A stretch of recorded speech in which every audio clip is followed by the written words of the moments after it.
What is a chiasm? And it gives us some information. Let's listen to how they explain what a chiasm is. What is a chiasm? An explanation on chiasms may be in order.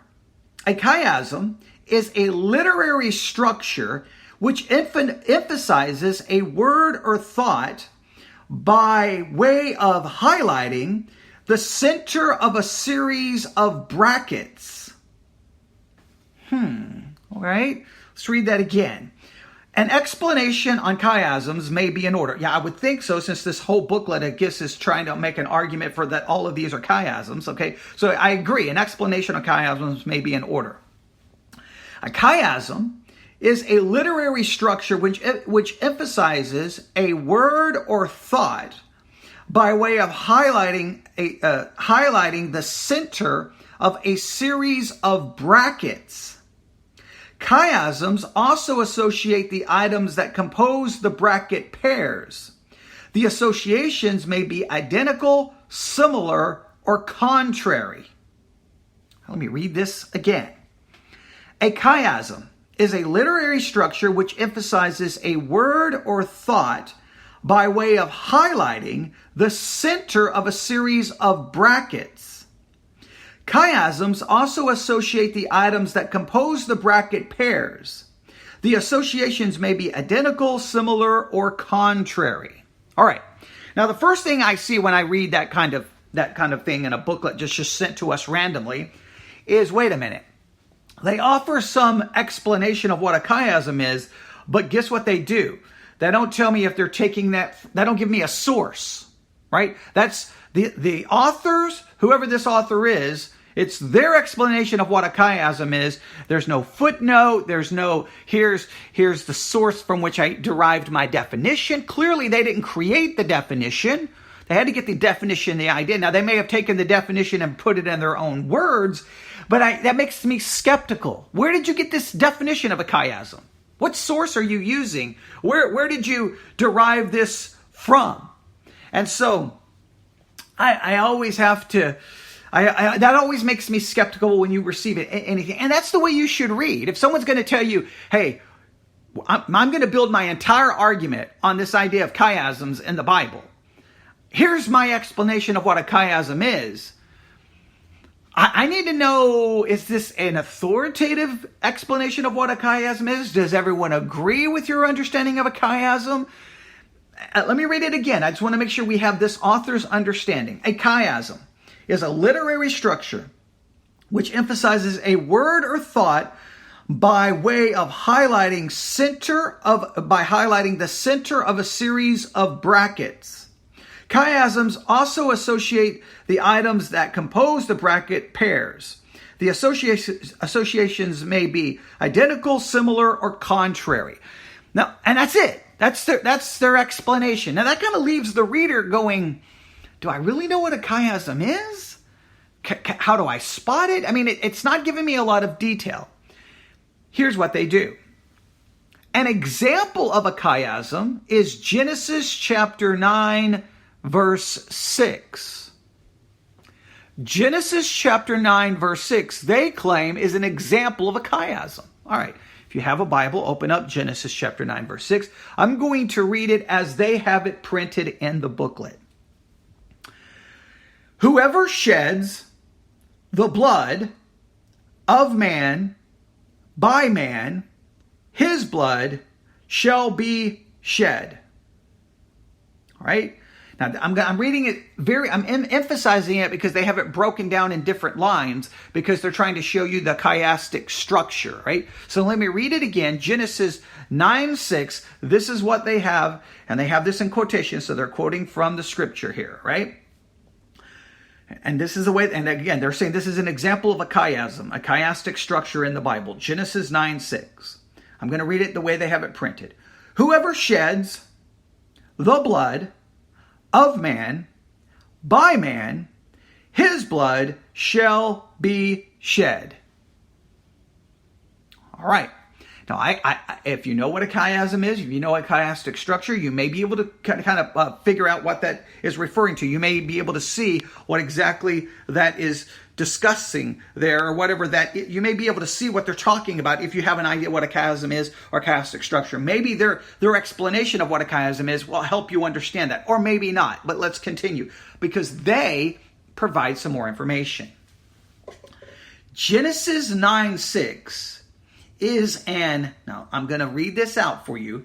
Genesis 9:6 is an ABCCBA structure.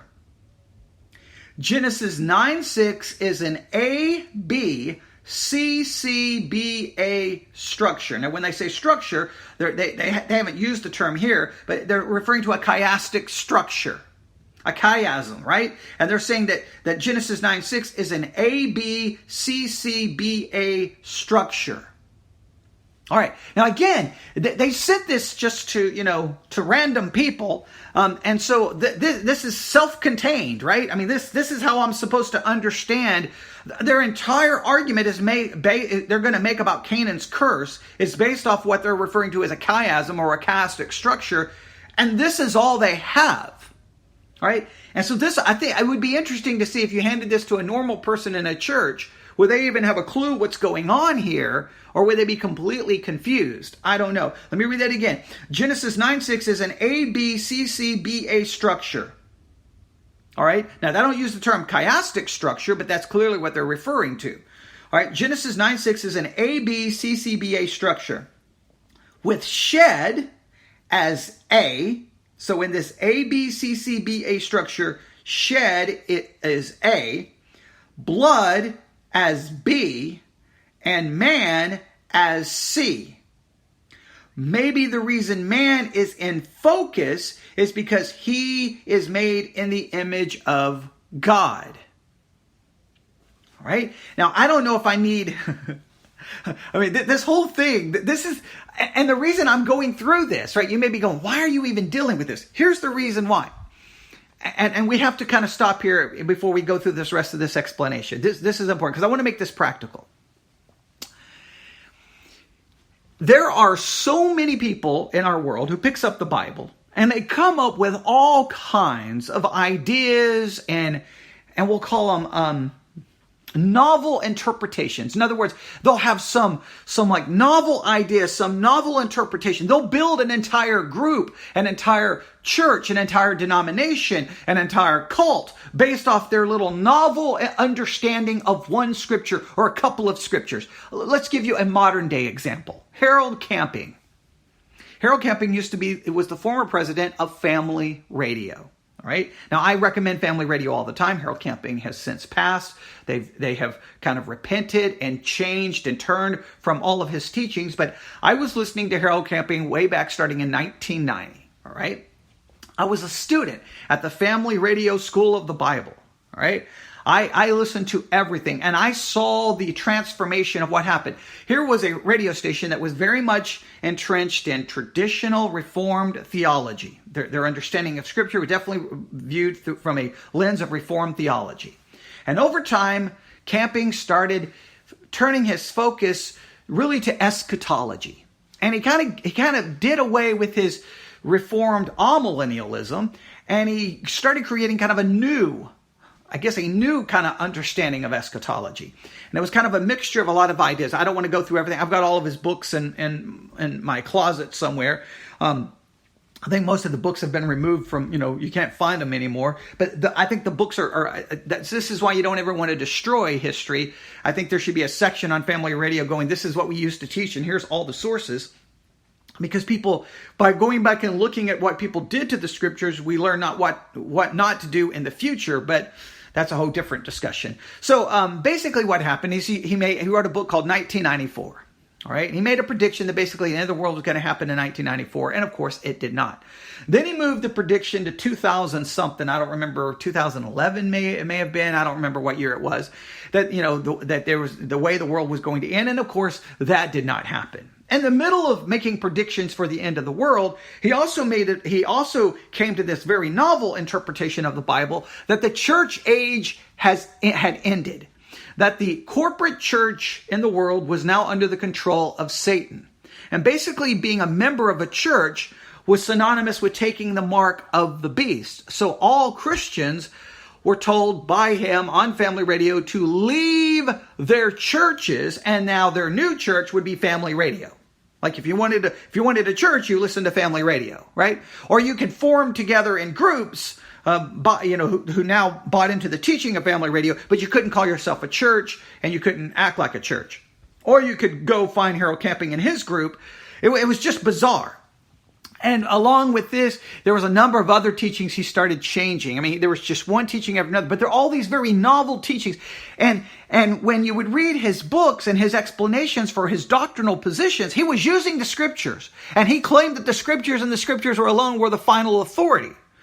So people would call in and try to argue with him. And I'm like, wait, you can't argue with someone until you first establish what's their hermeneutical method and your hermeneutical method. And if you're not going to agree on the hermeneutical method you're using to interpret the scripture, calling and arguing is a waste of time. We got to come to an agreement on how we're going to approach the scripture. This is what this booklet reminds me of. He's got some novel approach here, right? On that he's going to focus on chiasm, chiastic structure. So he wants us to understand Genesis 9:6 through what he calls its chiastic structure, right? And let me go back to that and let me show you what he does here. And it's just bizarre. Genesis 9:6. Whoever sheds the blood of man, by man, his blood shall be shed. All right. Now, I don't need a chiastic structure to get the basic idea here. Man is created in the image of God. And when you kill someone, murder someone, you're murdering someone created in the image of God. Therefore, God called for your life to be ended, for some form of capital punishment to be handed down. It's based clearly on the fact that man is created in the image of God. I don't need the chiastic structure to figure that out. Start in Genesis 1, get to Genesis 9, read everything in Genesis 9 about this. I think it's pretty clear, but note how they explain this. Genesis 9:6. Genesis 9:6 is an ABCCBA structure with shed as A, blood as B, and man as C. Maybe the reason man is in focus is because he is made in the image of God. I don't need the chiastic structure to think maybe that's why he's in focus. Clearly, that's the whole argument being made in Genesis 9. Right? So already I find that interesting. Now they go on. Here we find pairing A. Now this is just this last paragraph here is kind of interesting. Here we find pairing A is nearly the first and last verse of the Bible. Pairing B is nearly the next to the first and last verse of the Bible. Pairing C is nearly the next to the first and last verse of the Bible, and so on. Canonically, maybe Isaiah 53 is highlighted. Now, I'm like, okay, wait a minute. So A is shed, B is blood. So it says pairing A, whoever sheds shall be shed. All right, that's how they're pairing these. They're saying is nearly the first and last verse of the Bible. I don't even understand. I don't even know. Maybe I'm completely confused. I don't know exactly what they're saying. But see, they're trying to find some interesting structure to pair like one part of the Bible with another part of the Bible. And I guess try to maintain some chiasm or chiastic structure. And if you look here, right after you're done with that introduction, then it's just pages of, and let me just explain what they do here. And I'm opening this up here. As soon as you're done with that bizarre explanation of a chiasm and a chiastic structure, the rest of this booklet does this. There's no commentary here. There's no explanation. Chiasm. Genesis 1:15, Revelation 22:5. Genesis 2:9, Revelation 22:1. Genesis 2:12, Revelation 21:18. Genesis 2:22, Revelation 21:9. Genesis 3:8, Revelation 20:11, Genesis 3:13, and it's just grabbing verses from Genesis, pairing them with Revelation, and arguing there is a chiastic structure when you put the two together.